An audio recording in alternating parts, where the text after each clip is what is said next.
Okay, so we're taking a look at how to beat Caine's Cache today. Caine's Cache. Overall, this is the 31st mission in Driver 2. Of course, we are still in the fourth and final city. We're plowing our way through Rio de Janeiro here on Disc 2. And so you guys recall, if you recall the cop car you stole in the previous mission, you're gonna want to go ahead and use that to simply block the limo here. Now, as you saw what the text on the screen said, you're gonna want to go ahead, drive that limo over to the mansion to collect Caine's Cache. The dough. So pretty much, there's pretty much one easy way to do this, and it's I just call it the straightforward method. Literally straightforward. There's a road you can take that will lead straight to your destination here.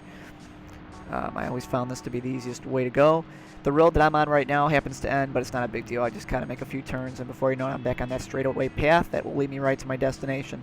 Now, it can be a little bit tricky when you actually get in the area of your destination, because you have to go into through like a fence or a gate or whatever you want to call it. More like a fence, I guess. You're driving into a compound, and so in order to get to this compound, you do have to make a turn on a street, which it's kind of hard to see, you know, from a distance. Obviously, you might miss it because it is kind of dark out. It's raining in this mission, obviously, so that doesn't help. But you'll see what I'm talking about the closer we get to it. So yeah, I pretty much just went over to another street that'll take me. It's a straight shot. We're actually going to go, as I said, you're going to go under the expressway here. There is a street. As soon as you get past the expressway, you're going to want to make a right turn on. And I'm going to go in and demonstrate that in about the next half minute here. So make sure you catch that street. And yes, that will literally take you over to the compound where you have to go, where you have to collect the cash from. And by this point, you've seen missions where, as long as you just complete the objective within a certain amount of time, you get those black bars on the top and bottom of the screen. The mission kind of fades away to an automated, type cutscene. Not a cinematic scene, but you know what I mean. Automated, animated scene. So here, you're gonna make that right turn where I made the right, and yeah, destination's gonna be on the left. I know it might seem kind of weird entering in this compound. You might be like, well, where the heck is the entrance? Well, that's why I'm showing this video. There's the entrance right there. I actually overshot it a little bit. Backed up there, straightened out, and then yeah. So this kind of fades into another animated scene here. So kind of just have to wait for this to play out here. You can't skip this. You have to sit through this. But anyway, the bottom line is that once you're done doing business here, collecting the cash, you will be pursued. You will have escorts. Of course, it would not be a Driver 2 game without escorts, now would it? So you got these these random ass guys just kind of standing around, looking kind of shady. Speaking Spanish, whatever the hell they're speaking.